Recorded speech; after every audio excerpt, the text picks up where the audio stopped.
সেই গুরুবর্গের সম্মানার্থে আমাদের সম্মানার্থে কিছু বলতেই হয়।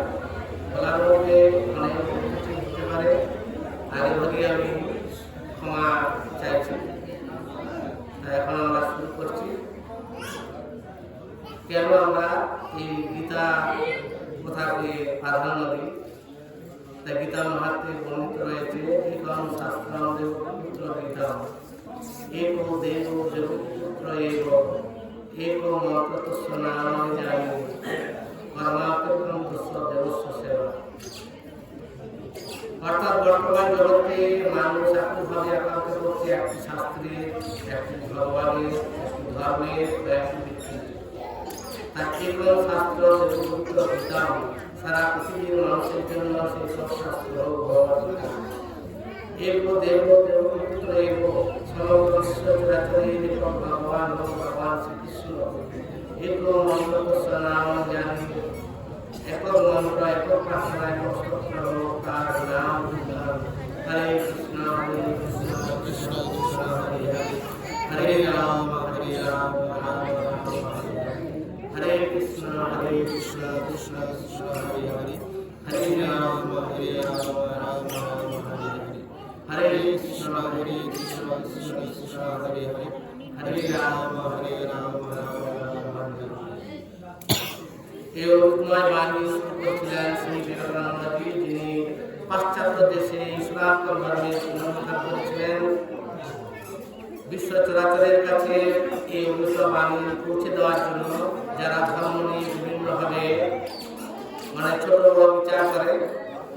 আপনারা জানেন যে বিবেকানন্দজি একটি গুরুত্বপূর্ণ ভাষণে তিনি আমেরিকাবাসীকে স্তব্ধ করে দিয়েছিলেন, বুঝিয়ে দিয়েছিলেন আমরা হিন্দু নই, আমরা মুসলিম নই, আমরা খ্রিস্টান নই, আমরা সকলেই ভাই ভাই, এটা সবাই জানেন।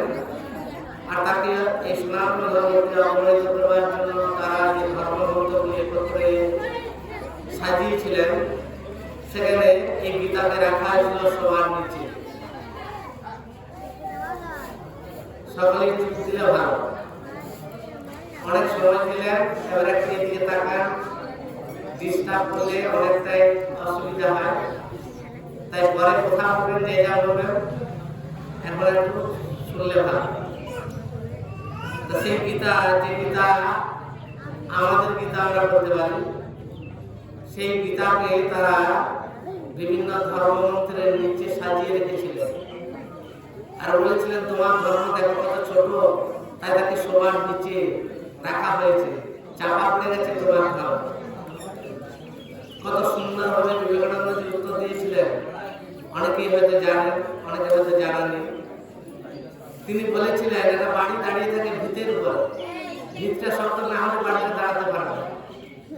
এই গীতা আর সব ধর্মকে ধরে আছে বলে আপনারা সব আছেন, গীতাটা সরিয়ে দেন সব পড়ে যাবে। এর মাধ্যমে তিনি সনাতন ধর্মের শ্রেষ্ঠ ধর্ম তার মঞ্চে উঠে উপস্থাপন করে দিয়েছিলেন। আর এই সনাতন ধর্ম হিসেবে তিনি কি শুরু করেছিলেন? আমেরিকার সমস্ত ভাই ও বোনেরা, তা আমরা ভাই বোন কাকে বলতে পারি?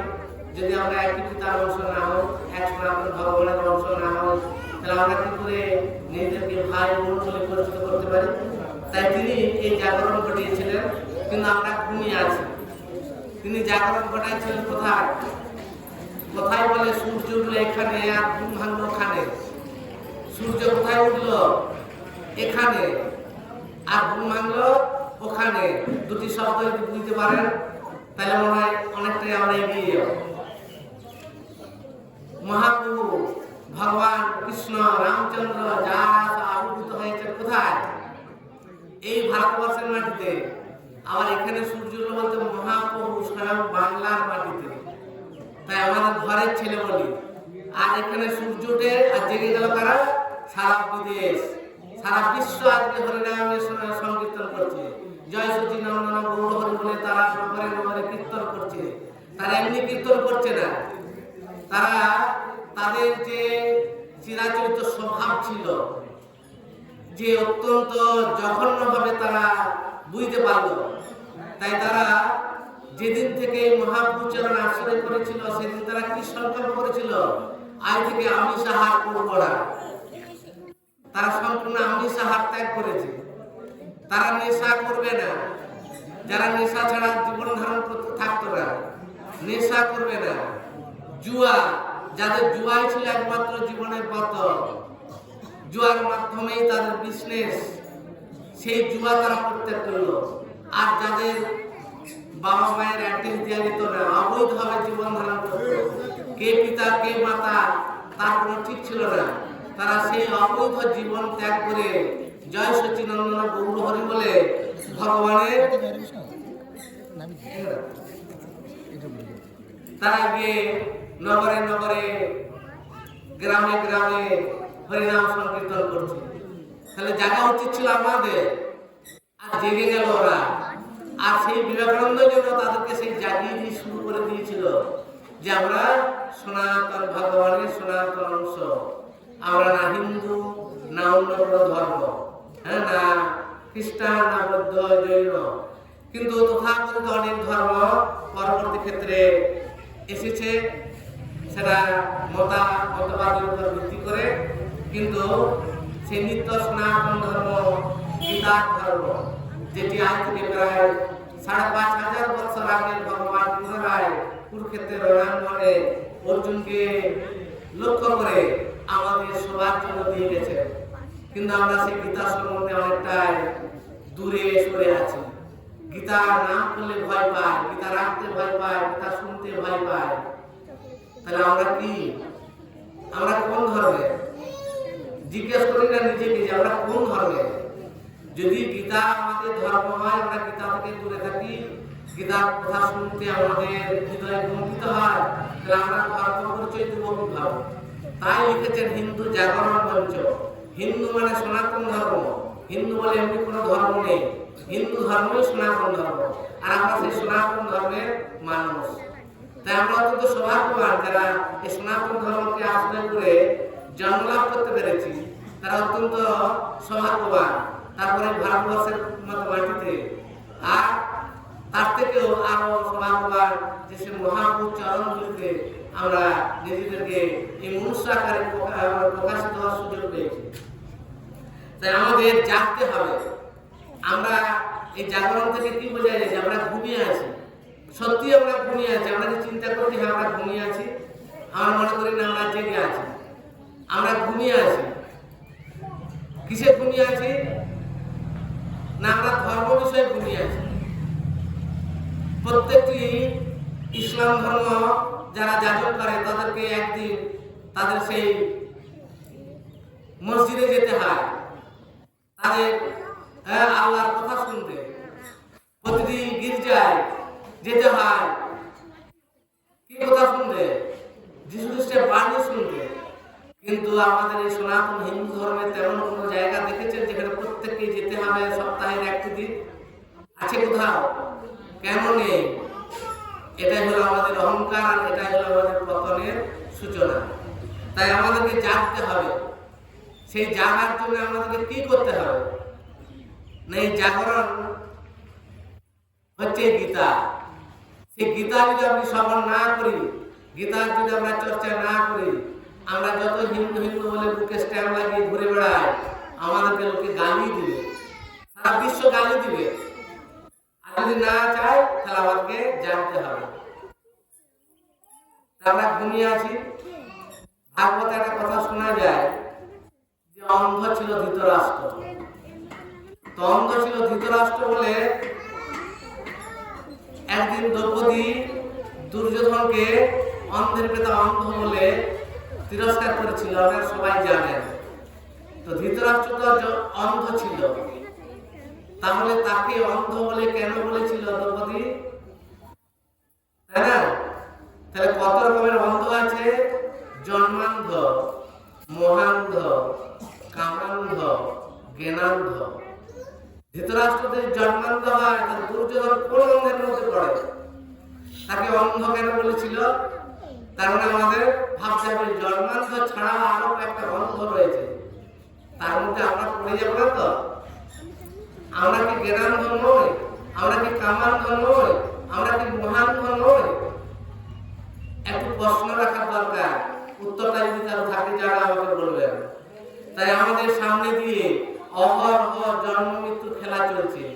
একটি শিশু জন্ম করছে, আমরা মিষ্টি বিতরণ করছি, আর একজন মারা যাচ্ছে, তো আমরা দুঃখে অভিভূত হয়ে পড়ছি। তথাপি আমাদের অবস্থাটা কেমন? বলছে ওই খাসির দোকানে গেলে বুঝে যায়, একটা খাসি ঝুলছে চামড়া ছাড়িয়ে, আর একটা খাসি কাটছে, আর একটা খাসি ছাগল খাচ্ছে, পাতা খাচ্ছে। ওর নো টেনশন, ওর কোনো সমস্যাই নেই, কিন্তু জানে না যে পরের লাইনটা আমারই আছে। তা আমাদের সামনে হয়ে যদিও এত জন্ম মৃত্যু খেলা চলছে, তবু আমরা বুঝতে পারি না আমার সেই দিনটা কবে চলে আসবে। তাই আমাদেরকে এই জন্ম মৃত্যু, যে জন্ম হলো সে কোন কুল থেকে আসলো, আর যার মৃত্যু হলো সে কোন কুলে গেল, আমরা অজ্ঞাত।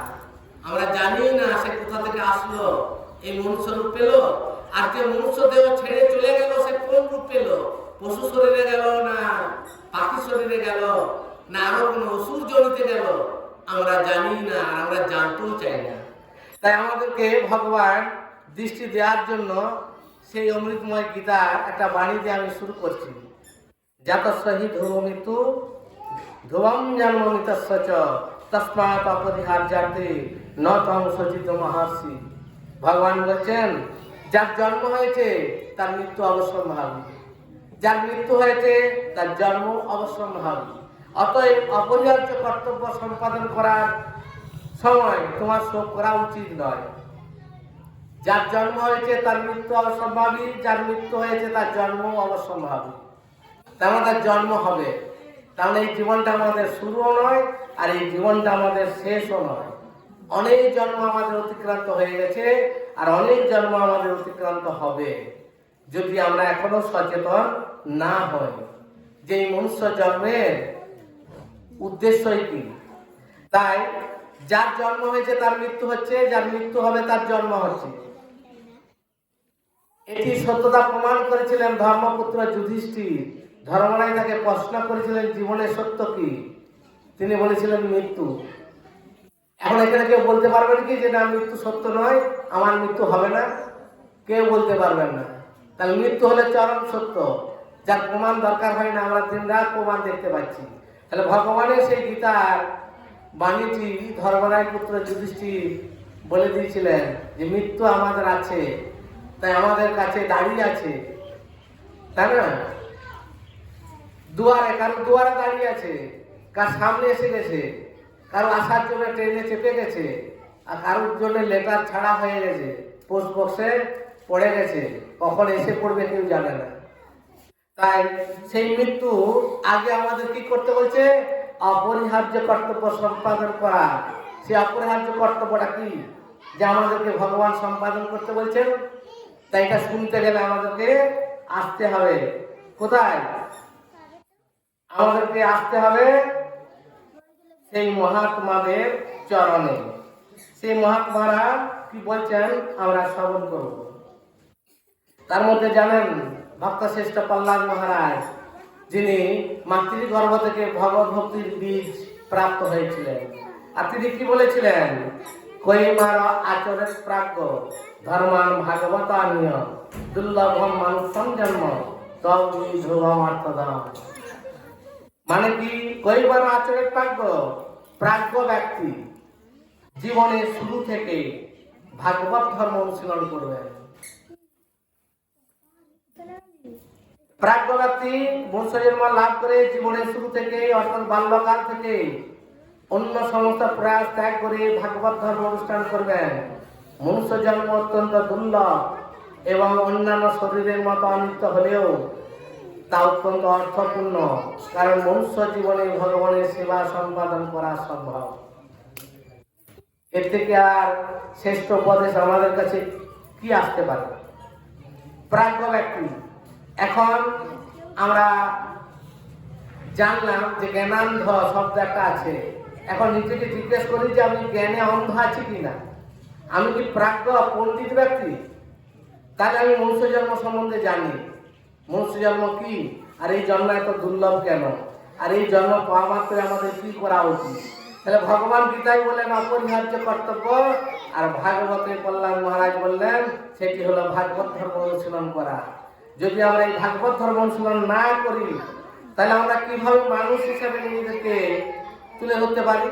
আবার বলছে এই মনুষ্য জন্মটা তো অনিত্য।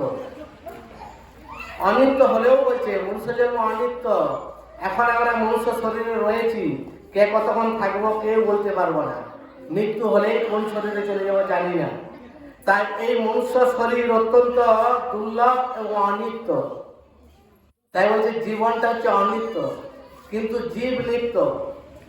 জীবন চলে যাচ্ছে কিন্তু জীব চলে যাচ্ছে না। জীব অর্থে আত্মা, কিন্তু আমরা সেটাই বুঝতে পারি না অনেক সময়।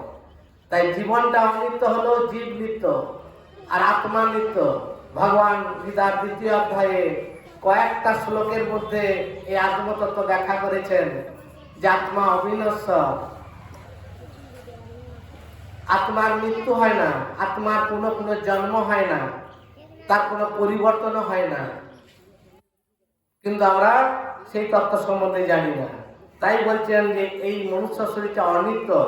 তাহলে অনিত্য হলেও এটি অত্যন্ত অর্থপূর্ণ, একটি বিশেষ অর্থ আছে। সে অর্থটি কি, সেটি আমাদের বোঝার জন্য আমাদেরকে আরেকটা অন্য শ্লোকে যেতে হবে। সে অর্থটা কি? বলছে আহার নিদ্রা ভয়া মৈথুনম চ সামান্য তৎ পশুভি নারায়ণ ধর্মহি অধিক বিশেষ ধর্মে নহি না পশুভি সমানা। যদি আমরা মনুষ্য শরীর লাভ করে এই আহার নিদ্রা ভয় মৈথুন এই 4টি মানুষ এবং পশু মধ্যে সমানভাবে বর্তমান, কিন্তু মানুষ অধিকতর বৈশিষ্ট্য হচ্ছে যে মানুষের অধিকতর বৈশিষ্ট্য হচ্ছে যে তারা পারমার্থিক অনুশীলনে নিযুক্ত হতে সক্ষম। অতএব পারমার্থিক জীবন তথা ধর্ম ছাড়া মানুষ পশুরই সমান। তাহলে উত্তরটা পাওয়া গেল যে আমরা যদি শৈশব থেকে এই ভগবত ধর্ম অনুশীলন না করি, আমরা যদি এই মনুষ্য শরীরে সদ্ব্যবহার না করি, আর এই অনিত্য শরীরে থেকে আমরা আবার অনেক অনর্থ সংগ্রহ করে নিই, যে আমাদেরকে আবার পরবর্তী জীবন ধারণে সহায়তা করবে। তাই পশুর থেকে যদি আমি নিজেকে পৃথক করতে চাই, তাহলে আহার নিদ্রা ভয় মৈথুন এই 4টির মধ্যে সীমাবদ্ধ থাকাটা মানুষের কাজ নয়। যদি মানুষ ভগবত ভক্ত অনুশীলন না করে, তাহলে তাকে পশুর থেকে উন্নত বলে শাস্ত্র বর্ণনা করছে না। আমাকে ক্ষমা করবেন, আমি বলছি না, আমাদেরকে ক্ষমা করছে না শাস্ত্র, যে আমরা মানুষ হিসেবে নিজেদেরকে পরিচয় দিতে পারবো না। তাই আমাদের চিন্তা করা উচিত, এই অনিত্য শরীরে এসেছি, এই অপরিহার্য কর্তব্য সম্পাদন করাটা ভগবানের কথাকে যদি আমরা অবহেলা করি, তাহলে আমাদের পরিণতি কি আসতে পারে। তাই অপরিহার্য কর্তব্য সম্পাদন করা মানে ভক্তি যোগ অনুশীলন করা। এই গীতাকে ভগবানের অমৃতময় বাণী বলে আমাদের গ্রহণ করতে হবে। সবাই প্রেসার কুকার ব্যবহার করেন, প্রেসার কুকারের মধ্যে একটা বই থাকে দেখবেন, সেটাতে সব লেখা থাকে আপনি কিভাবে ব্যবহার করবেন।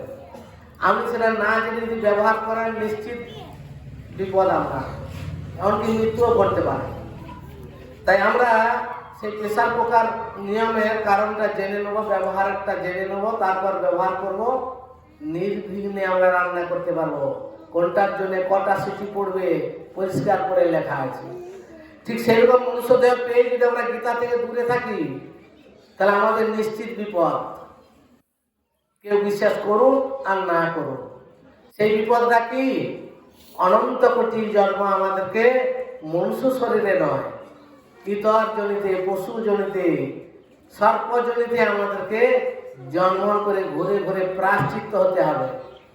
যে আপনি একটা এই মনুষ্য শরীর লাভ করে বিশ্বের 1 নম্বর বিধাতা বলে আপনি নিজেকে সাজিয়ে রেখেছেন, আর যাকে ইচ্ছা যখন ইচ্ছা কাটছেন, মারছেন, যা ইচ্ছা তাই করছেন। এক দেশ আর এক দেশে দেখছেন না কেমন যুদ্ধ হচ্ছে। হ্যাঁ, সুখে থাকতে দিবে না, আমরা সুখে খেতে দিবে না, আমরা রেখে সেটা করে লাড্ডু ফেলে আপনাদের জীবনগুলোকে নষ্ট করার চেষ্টা করবে। এর পরিণতিটা কি কেউ ভেবে দেখেছে? ভাবে না। তাই আসুরিক এবং সুর দুই প্রকৃতির মানুষ আছে। সুর মানে শান্তশিষ্ট ধর্মপ্রাণ, তারা ওই নির্বিঘ্ন এই যুদ্ধ অশান্তি এসব চায় না। আর অসুরের মানুষের হচ্ছে অশান্তি ছাড়া ওরা বেশ আনন্দ পায় না। তাই ভাগবত যদি গীতার ধর্ম আমরা অনুসরণ না করি, তার সুর অসুরের মধ্যে পার্থক্য কি আমরা জানতে পারবো না। অর্থাৎ আমি আমার পরিচয়টাই জানবো না যে আমি অসুর না সুর, তাই না? ভাগবতে বর্ণনা করছেন সত্য যুগে সুর অসুর ছিল দুটা গ্রহে, তেতাতে চলে এলো দুটা দেশে, শ্রীলঙ্কার ভারতবর্ষ, আর তারপরে চলে এলো একটা ঘরে, কৌরব আর পাণ্ডব, আর এই কলিতে চলে এলো একটা দেহে। এই দেহের মধ্যে সুর অসুর বিরাজ করছে, কিন্তু আমরা বুঝতেই পারছি না সুর আর অসুর এর মধ্যে পার্থক্য কি। তাই আমাদেরকে কি করতে হবে? এই ভাগবত ধর্ম, গীতার ধর্ম, গীতার কথা শ্রবণ করতে হবে। যদি আমরা গীতার কথা শ্রবণ না করি তাহলে কি হতে পারে? কি হবে? যদি আমরা গীতার কথা শ্রবণ না করি, আমাদেরকে করতেই হবে, তাহলে আমাদের যথার্থ কল্যাণ হবে। সেটা কি? নষ্ট প্রায়সু অভদ্রেষু নিত্যম ভাগবত সেবয়া ভগবতীর উত্তম শ্লোকে ভক্তির ভবতী নৈষ্ঠকী। বলছে নষ্ট প্রায়সু অভদ্রেষু নিত্যম ভাগবত সেবয়া। যদি আমরা নিত্য ভাগবত কথা শ্রবণ করি, গীতা ভাগবতের কথা শ্রবণ করি, তাহলে আমাদের হৃদয়ে মনে যত নষ্ট প্রায়সু অভদ্রেষু, যত খারাপ গুণগুলো আছে সবগুলো নষ্ট হয়ে যাবে। বাথরুমের নোংরা পরিষ্কার করতে হারপিক বলে দিয়ে দিলে তো একদম কাচের মতো স্বচ্ছ হয়ে যাবে, যেটা তখন পর্যন্ত নোংরাই পরিপূর্ণ ছিল। তার কেমন শক্তি? ভাগবতের শক্তি বলছে সেই রকম। আপনি যদি দোকান দিয়ে শুধু ভাগবত কথা শ্রবণ করেন, তাহলে আপনার হৃদয়ে যত খারাপ গুণ আছে সব গুণ আর থাকতে পারবে না, কর্পূরের মতো উড়ে চলে যাবে। কর্পূর যেমন উড়ে গেলে দেখতে পাওয়া যায় না, আমরা হৃদয়ে সমস্ত খারাপ গুণগুলো উড়ে চলে যাবে। কিন্তু আমরা চাইছি না খারাপ গুণগুলোকে তাড়াতে, তাই কানে তালা দিয়ে রেখেছি।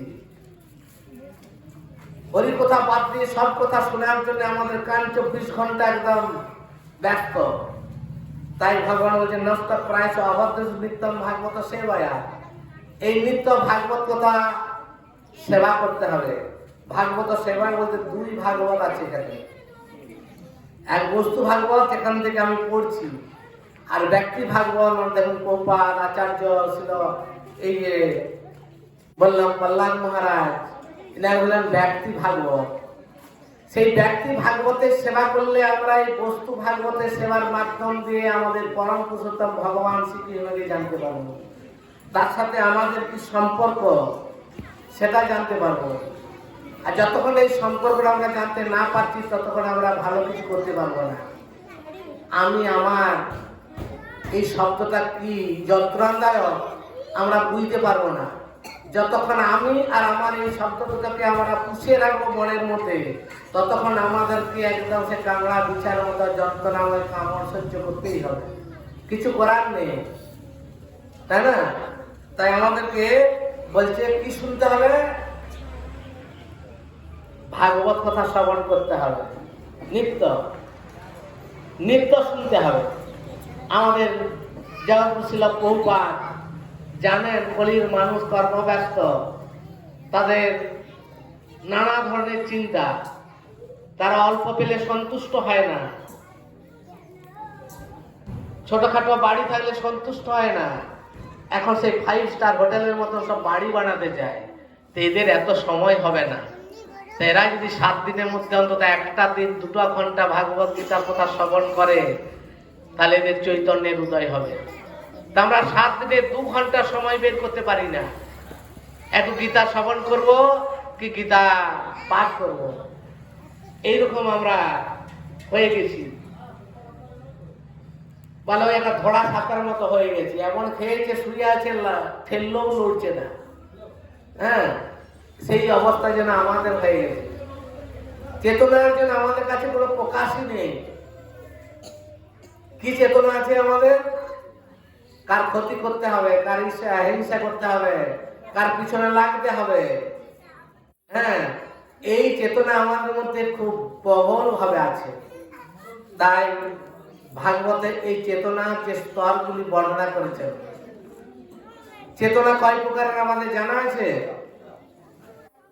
আচ্ছাদিত চেতনা, আচ্ছাদিত চেতনা কি আমরা জানি না।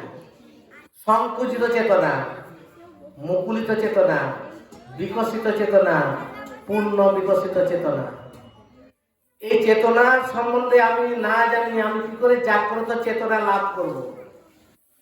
আচ্ছাদিত চেতনা এই নদী নালা পাহাড় পর্বতের মধ্যে রয়েছে, সে এক আচ্ছাদিত চেতনা, এক সময় উঁচু হচ্ছে আবার এক সময় বিলীন হয়ে যাচ্ছে। কোন শক্তির প্রভাবে? আচ্ছাদিত চেতনা তাদের মধ্যে রয়েছে। সংকুচিত চেতনা, পশু পক্ষী উদ্ভিদের মধ্যে এই সংকুচিত চেতনা দেখতে পাবেন। সংকুচিত মানে তাদের চেতনা রয়েছে কিন্তু সংকুচিত। সেটি কি রয়েছে? আগে যেটি বলা হলো, আহার নিদ্রা ভয় মৈথুনঞ্চ সামান্যতা। এই আহার নিদ্রা ভয় মৈথুনের মধ্যে যারা সীমাবদ্ধ রয়েছে তাদের চেতনাকে বলা হয় সংকুচিত চেতনা। এরা এইগুলি বুঝতে পারে, কিন্তু আর এর থেকে শ্রেষ্ঠ কিছু আছে বলে এরা বুঝতে পারে না। তাই সংকুচিত চেতনার থেকে মুকুলিত চেতনা স্তরে মানুষ যখন প্রবেশ করলো, তারা জানে বর্ষা ছাড়াও ফসল উৎপাদন করা যায়। তাই তারা চাষবাস কৃষি কার্য করে তাদের বুদ্ধির মাধ্যমে তারা সুন্দর জীবন ধারণ করার পরিকল্পনা করেছে। সেই লৌহযুগ তাম্রযুগ আমরা অনেক ইতিহাসে পড়েছি। তা মানুষ তার মুকুলিত চেতনার মাধ্যমে এসব করতে পেরেছে, কিন্তু একটা পশু পক্ষী উদ্ভিদ এরা করতে পারেনি, তাই না? ইঁদুর গর্ত করে আর সেই গর্তে সাপ যে অবস্থান করে, এগুলো চেতনা। কেমন? তা আমাদের চেতনা যদি এই আহার নিদ্রা ভয় মৈথুনের মধ্যে সীমাবদ্ধ থাকে, তাহলে আমাদের সংকুচিত চেতনার যে মুকুলিত চেতনার স্তরে যে আমরা এসেছি, আমাদের কিছু পার্থক্য থাকা তো দরকার আছে। আমরা যখন উন্নতভাবে সবকিছু করতে পেরেছি, আজ একটা পশুকে প্রতিদিন খাবার সংগ্রহ করতে হয়, একটা পাখিকে প্রতিদিন বাসা বানাতে হয়, খাবার সংগ্রহ করতে হয়, আর আমরা এক বছরের খাবার এক মাসে তৈরি করতে পারি, 3 মাসে তৈরি করতে পারি। 3 মাসে যদি তৈরি হয়, আমার হাতে ক মাস সময় থাকে? 9 মাস। এই 9 মাস সময়টা আমরা কি করব? না, আমরা ধর্ম যদি না করলাম তাহলে ওদের সমান হয়ে গেল। তাহলে আমাদের চেতনাটা যে উন্নত হলো, উন্নত হয়ে কি লাভ হলো? কি লাভ হলো? না, আমরা এই অবৈধ সঙ্গ করে করে একটা পুরুষ বা একটা নারীর উপর আশা থাকতে পারছি না, একটা ঘরের উপর আশা থাকতে পারছি না। সেই ছোট ছেলেদের বালিকাদায় পায়ে রাখার পড়ার মতন আমাদের স্বভাবটা হয়ে গেছে। কারণ আমরা জানি না যে আমাদের এই পরবর্তী কাজটা কি। তাই আমাদের পরবর্তী কাজটা জানার জন্য আমাদেরকে এই ভাগবত সঙ্গ করতে হবে। তখনই আমাদের আসবে বিকশিত চেতনা, যে না, আমাদের এর জন্য জ্ঞান অর্জন করা দরকার। ভগবান বলেছেন, আর্ত অর্থাৎ জিজ্ঞাসু জ্ঞানী। 4 রকমের ভক্ত রয়েছে। আর্ত যারা খুব কষ্ট পাচ্ছে, কষ্ট পেয়ে যন্ত্রণায় ছটফট করতে করতে ডাক্তার বলে দিয়েছে আর হাত নেই, তারা আমার কাছে এসে পড়ে, বলে হে কৃষ্ণ, তোমার ছাড়া আর কোনো উপায় নেই। তো এরা হলো আর্ত। অর্থার্থী কিছু পাওয়ার জন্য আসে, কিছু পাওয়ার জন্য তিরুপতি বালাজির কাছে যায় শেয়ার মার্কেট করতে। কিছু পাবো, তুমি আমার অংশীদার হও, যা লাভ হবে তোমাকে অর্ধেক দেবো। কেমন ভাবে আমরা ভগবানের সাথে ব্যবসা করতে লেগে যাই। এই অর্থার্থী। জিজ্ঞাসু, আমরা সকলে জিজ্ঞাসু স্তরে মানে জানতে এসেছি গীতা কি, ভাগবত কি, বা প্রশ্ন করছি, জিজ্ঞাসু। আর যথার্থ হলেন জ্ঞানী, যিনি জানেন মনুষ্য জীবনটা শুধুমাত্র ভগবানের আরাধনা করার জন্য। এ হলো জ্ঞানী। ভগবান বলেছেন এর সংখ্যা অনেক কম। মনুষ্য নাম কষ্টিত যতটি সিদ্ধ হয়। হ্যাঁ, সেই শ্লোকটি পড়বেন। হাজার হাজার মানুষের মধ্যে হয়তো কোনো একজন প্রয়াসী হয়, আমরা হলাম সেই। তাহলে আমাদের জ্ঞান লাভ করা উচিত, শিক্ষা লাভ করা উচিত। তাই আমাদের এই স্তরটি হচ্ছে বিকশিত চেতনা। এইভাবে ঘুরতে ঘুরতে যখন আমরা গীতা ভাগবতের সংস্পর্শে এসে যাব, তখন আমাদের বিকশিত চেতনার পরিপূর্ণতা লাভ করবে। যেমন একটি ছেলে প্রাইমারি স্কুলটাও অত্যন্ত গুরুত্বপূর্ণ, কলেজের জন্য, ইউনিভার্সিটির জন্য বা তার রিসার্চের জন্য। 1, 2, 3, 4 না পড়ে সে রিসার্চ করতে পারবে না। তাই বিকশিত চেতনার সম্পূর্ণ রূপ হলো গীতা ভাগবতের আশ্রয়। এটা হচ্ছে বিকশিত চেতনার সম্পূর্ণ পরিসমাপ্ত রূপ। যখন আমরা এখানে এসে বুঝতে পারবো, কি বুঝতে পারবো? যে ভগবত ভক্তি করা উচিত। ভগবত ভক্তি না করাটা আমার জীবনের সবচেয়ে বড় লস, বড় ক্ষতি। এর চেয়ে বড় ক্ষতি আর কিছু হবে না। টাকা পয়সা জমি জায়গা সব তো চলে যাবে, সে তো কিছু লাভ হবে না। কিন্তু ভগবত ভক্তি না করাটা আমার বড় সবচেয়ে ক্ষতি হয়ে যাবে। আর এটা জেনে যখন সে ভাগবত ধর্ম অনুশীলন করবে, অর্থাৎ ব্যক্তি ভাগবত আর বস্তু ভাগবতের সেবা করবে, সেটি হলো তার পূর্ণ বিকশিত চেতনা। বোঝা গেল? পূর্ণ বিকশিত চেতনার লক্ষণ কি? তখন সে ভজ ভজ হরি মন দৃঢ় করি মুখে বলো তার নাম। এই স্তরে সে চলে এসছে। আর দরকার নেই এ কাজে ও কাজে সে কাজে মন লাগিয়ে, শুধু শ্রীহরির ভজনা করো। মন দৃঢ় করি, মনকে দৃঢ় করে শক্ত করে এই একটা জন্ম তপস্যা করতে হবে। আর মুখে বলো তার নাম। যে নাম মহাপ্রভু দিতে এসেছেন আমাদের ঘরে ঘরে, দুয়ারে দুয়ারে। হ্যাঁ, তাই তিনি ভবিষ্যৎবাণী করলেন, পৃথিবীতে আছে নগরাদি গ্রাম সর্বত্র প্রচারিত হইবে মোর নাম। এই নামকে তিনি ঘরে ঘরে প্রচার করার জন্য তখন তৎকালীন নিয়োগ করেছিলেন নিত্যানন্দ প্রভু আর হরিদাস ঠাকুরকে। কি বলেছিলেন? যাও প্রতি ঘরে ঘরে বলিবে আর বলাইবে। কি বলিবে? বল কৃষ্ণ, আর কি ভজ কৃষ্ণ, আর কি কর কৃষ্ণ শিক্ষা। এই তিনটি বললো বলাবে। হরে কৃষ্ণ মহামন্ত্র বলাবে, ঘরে ঘরে যাবে। হরে কৃষ্ণ কৃষ্ণ কৃষ্ণ হরে হরে, হরে রাম রাম রাম হরে হরে। হরে কৃষ্ণ কৃষ্ণ কৃষ্ণ হরে হরে, হরে রাম রাম রাম হরে হরে। হরে কৃষ্ণ কৃষ্ণ কৃষ্ণ হরে হরে, হরে রাম রাম রাম হরে হরে। দুপুরে সব খেয়েছিল না, খাইনি, কিছু বোঝা যাচ্ছে না। গেল? হ্যাঁ হ্যাঁ। হরে কৃষ্ণ কৃষ্ণ কৃষ্ণ হরে হরে, হরে রাম রাম রাম হরে হরে। হরে কৃষ্ণ কৃষ্ণ কৃষ্ণ হরে হরে, হরে রাম রাম রাম হরে হরে। হরে কৃষ্ণ কৃষ্ণ কৃষ্ণ হরে হরে, হরে রাম রাম রাম হরে হরে। নিরবধি বলিবে আর বলাইবে, মহাপ্রভুর চূড়ান্ত সিদ্ধান্ত। হ্যাঁ, আর কি? ভজ কৃষ্ণ, কৃষ্ণের ভজনা করতে হবে। কৃষ্ণের ভজনা, এক ভজন আর ভজন। হ্যাঁ, ভোজন। হ্যাঁ, আমরা ভোজনে ব্যস্ত সবাই, ঠিক না ভুল? ভজনে ব্যস্ত নেই, একে আর আকার বাদ দিয়েছি। এখন একের আকারটা জুড়ে নিতে হবে। একের আকারটা জুড়ে নিলে ভোজনটা ভজন হয়ে যাবে। আর এই ভজনে কি হবে না, ভগবানের সেবা হবে। ভগবানের সেবা হবে, প্রেম প্রীতি দিয়ে সেবা হবে। ওই গীতাই বলেছে ভগবানকে ফুল দিতে হবে, তুলসী দিতে হবে, এরকম না। ভক্তি দিয়ে বিশ্বাস সহকারে এই সেবা করতে হবে। তাহলে ভজন করতে হবে। আর ভজনের মধ্যে আবার অনেক স্তুতিও আছে, তাই না? নামহট্ট বই থাকলে দেখে নেবেন কত ভজন আছে সেখানে। ওইগুলো ভজন। কি করে আমরা শ্রীহরিকে স্মরণ করব, কি করে আমরা শ্রীহরির কাছে প্রার্থনা করব? আমরা তো কিছুই জানি না, তো কি প্রার্থনা করব? তাই সেখানে অনেক ভজন রয়েছে, তাই না? দুর্লভ মনুষ্য জন্ম লোভিয়া সংসারে, কৃষ্ণ না হজিবার দুঃখ কহিব কাহারে। এটা যদি পাঠ করি নিজের মধ্যে কৃষ্ণ ভাবনার উদয় হবে। তাই এটা ভজন।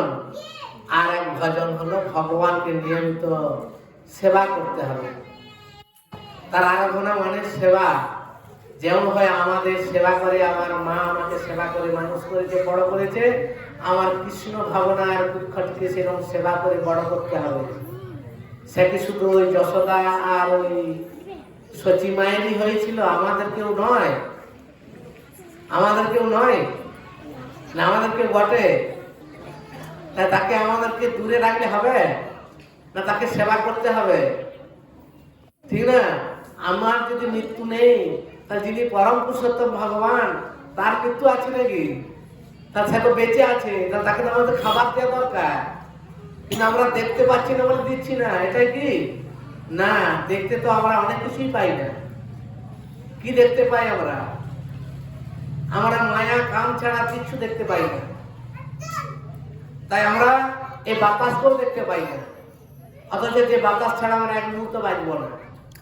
আমাদের এত অহংকার, ধন সম্পদ, সুন্দর স্ত্রী স্বামী, কিন্তু এক মুহূর্ত অক্সিজেন ছাড়া আমরা বাঁচতে পারবো না।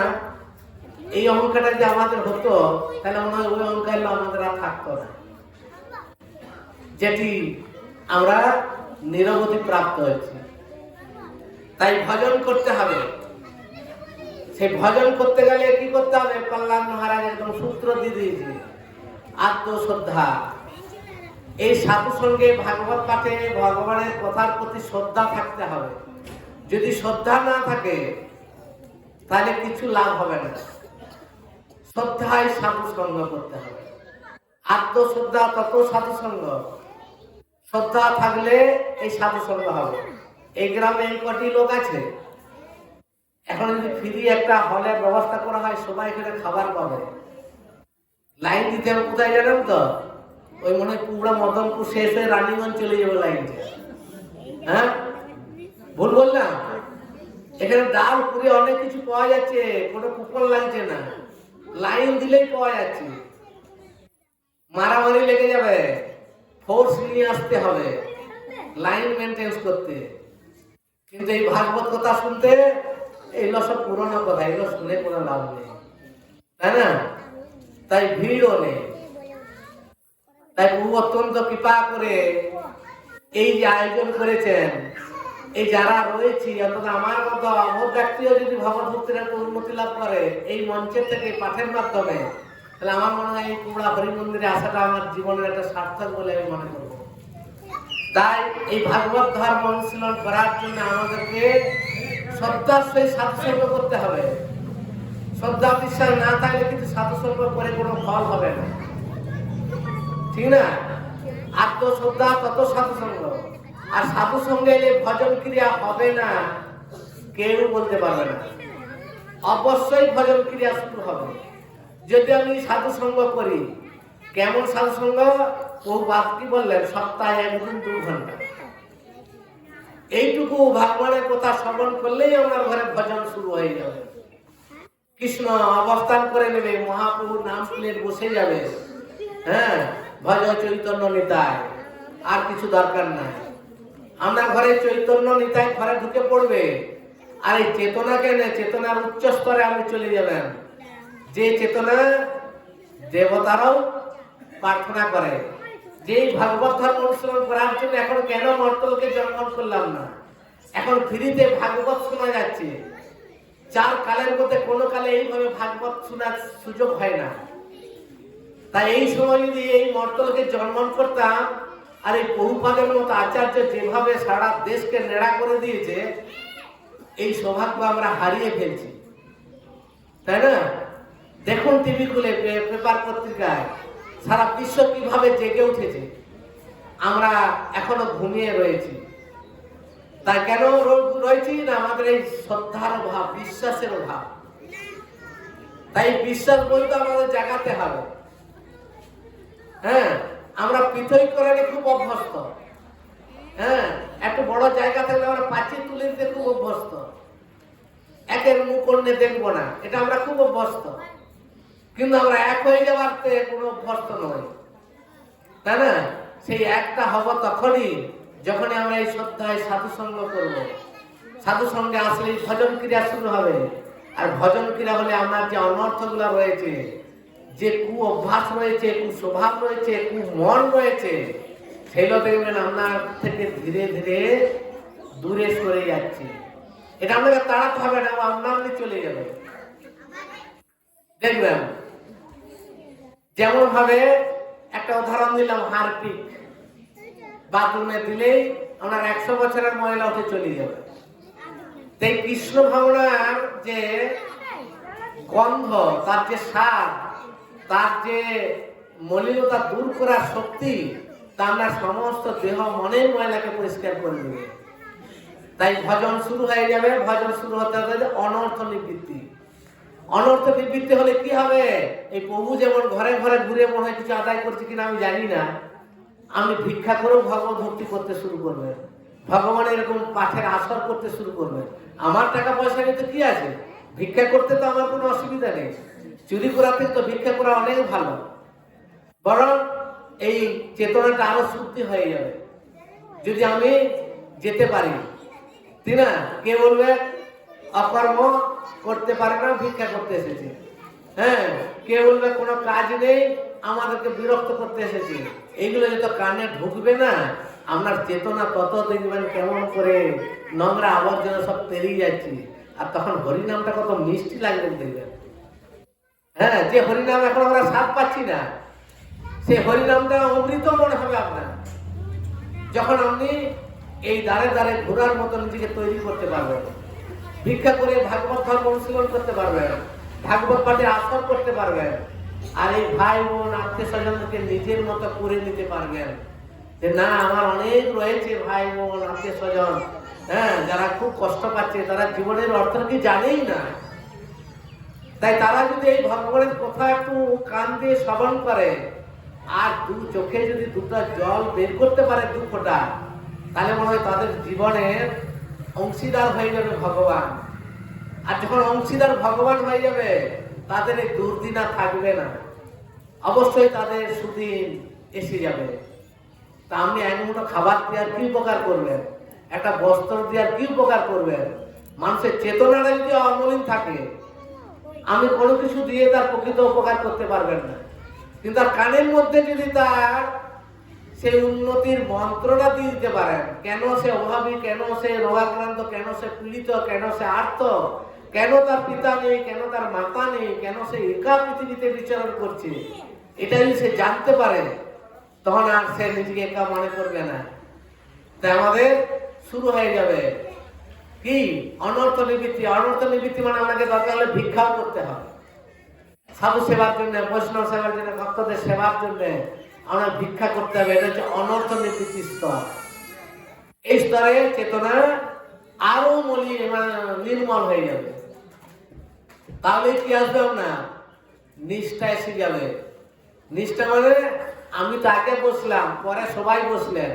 নিষ্ঠাটা হবে এইরকম, আমাকে আসার জন্য পথ খুঁজতে হবে। ভুল বললাম না ঠিক বললাম? আমাকে আসার জন্য পথ খুঁজতে হবে। হ্যাঁ, ওই নিরঞ্জন প্রভুকে বলতে হবে আপনি আগে আগে চলুন, আমি পিছনে পিছনে যাবো, পেরোতে পথ নেই। নিষ্ঠাটা হচ্ছে এইটা। নিষ্ঠাটা মানে এইরকম নয় ফাঁকা আসরে একজন ব্যক্তি বসে আছে আর আমরা যে বসবো, তাই না? তার নিষ্ঠা। আর নিষ্ঠা আসলে রুচি চলে আসবে। আর রুচি মানে কি? স্বাদ। এখন আপনি এই হরি কথা, ভাগবত কথা, ভগবানের সেবা, ভক্ত সঙ্গের কি দিব্য আনন্দ আপনি আস্বাদন করতে পারবেন।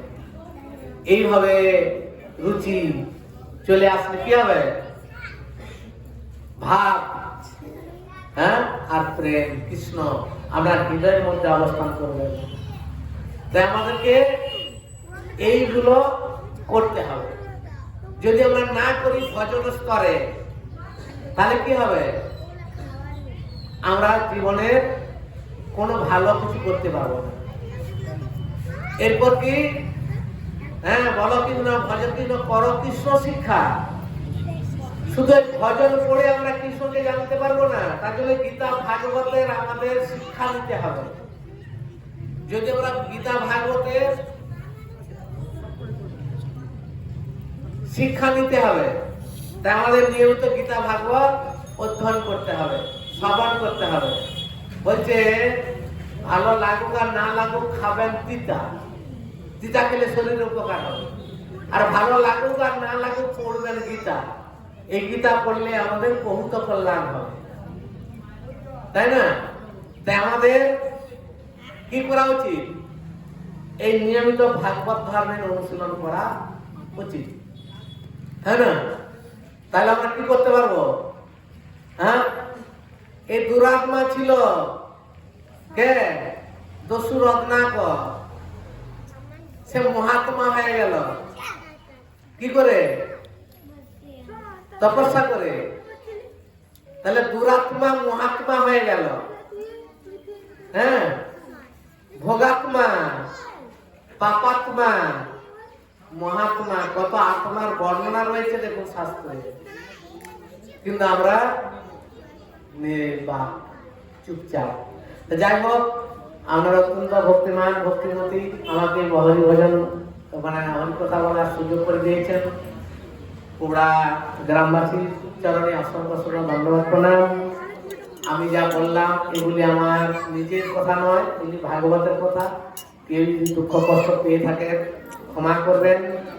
বহুপাদ আমাকে বলেছেন, সরাসরি না, আমি ছিলাম না, বলছে কি যাবে মানুষকে এই ভাগবত ধর্মের কথা বলবে আর তাদের কাছে আশীর্বাদ দেবে যাতে তুমি আরো ভালো ভজন করতে পারো। তাই আমি এসেছি আপনাদের আশীর্বাদ নেওয়ার জন্য। যদি কোনো দুঃখ পেয়ে থাকেন ক্ষমা করবেন, আর যদি ভালো লেগে থাকে আশীর্বাদ করবেন যাতে আমাদের চরণে আবার আসতে পারি। আমার সময় এখানে ঘোষণা করে দিয়েছেন যে আর বেশিক্ষণ বলা যাবে না, তো এখানে রাখলাম। আমরা একটু হরিনামের মাধ্যমে হরিনাম দিয়ে এই সভা শেষ করছি। হরে কৃষ্ণ।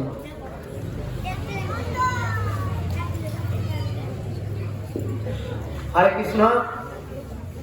যদি কারো ভালো লেগে থাকে আমরা